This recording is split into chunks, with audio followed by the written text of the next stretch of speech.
اور شکاری نے اسے پکڑ لیا۔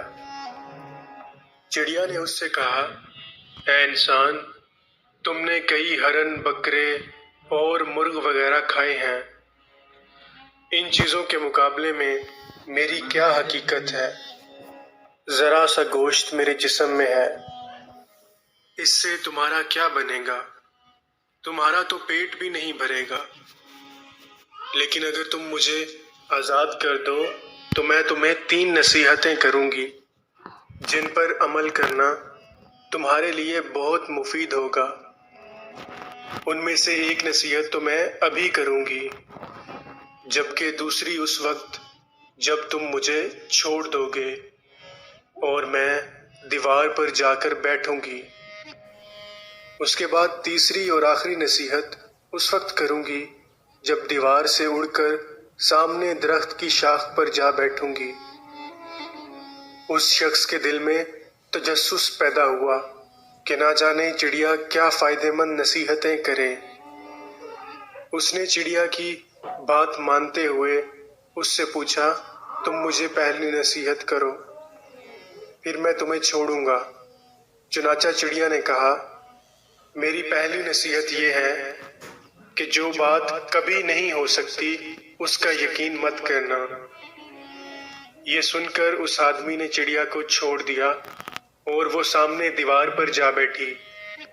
پھر بولی، میری دوسری نصیحت یہ ہے کہ جو بات ہو جائے اس کا غم نہ کرنا۔ اور پھر کہنے لگی، اے بھلے مانس، تم نے مجھے چھوڑ کر بہت بڑی غلطی کی، کیونکہ میرے پیٹ میں پاؤ بھر کا انتہائی نایاب پتھر ہے۔ اگر تم مجھے ذبح کرتے اور میرے پیٹ سے اس موتی کو نکال لیتے تو اسے فروخت کرنے سے تمہیں اس قدر دولت حاصل ہوتی کہ تمہاری آنے والی کئی نسلوں کے لیے کافی ہوتی اور تم بہت بڑے رئیس ہو جاتے۔ اس شخص نے جو یہ بات سنی تو لگا افسوس کرنے اور پچھتایا کہ اس چڑیا کو چھوڑ کر اپنی زندگی کی بہت بڑی غلطی کی۔ اگر اسے نہ چھوڑتا تو میری نسلیں سنور جاتی۔ چڑیا نے اسے اس طرح سوچ میں پڑے دیکھا تو اڑ کر درخت کی شاخ پر جا بیٹھی اور بولی، اے بھلے مانس، ابھی ابھی میں نے تمہیں پہلی نصیحت کی جسے تم بھول گئے کہ جو بات نہ ہو سکنے والی ہو اس کا ہرگز یقین نہ کرو۔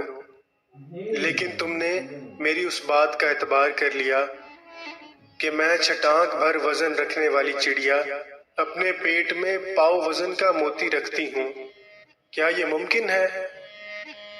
میں نے تمہیں دوسری نصیحت یہ کی تھی کہ جو بات ہو جائے اس کا غم نہ کرنا، مگر تم نے دوسری نصیحت کا بھی کوئی اثر نہ لیا اور غم و افسوس میں مبتلا ہو گئے کہ خواہ مخواہ مجھے جانے دیا۔ تمہیں کوئی بھی نصیحت کرنا بالکل بیکار ہے۔ تم نے میری پہلی 2 نصیحتوں پر کب عمل کیا جو تیسری پر کرو گے؟ تم نصیحت کے قابل نہیں۔ یہ کہتے ہوئے چڑیا پھر سے اڑی اور ہوا میں پرواز کر گئی۔ وہ شخص وہیں کھڑا چڑیا کی باتوں پر غور و فکر کرتے ہوئے سوچوں میں کھو گیا۔ وہ لوگ خوش نصیب ہوتے ہیں جنہیں کوئی نصیحت کرنے والا ہو۔ ہم اکثر خود کو عقل کل سمجھتے ہوئے اپنے مخلص ساتھیوں اور اس میں نقصان ہمارا ہی ہوتا ہے۔ یہ نصیحتیں صرف کہنے کی باتیں نہیں ہوتی کہ کسی نے کہہ لیا اور ہم نے سن لیا۔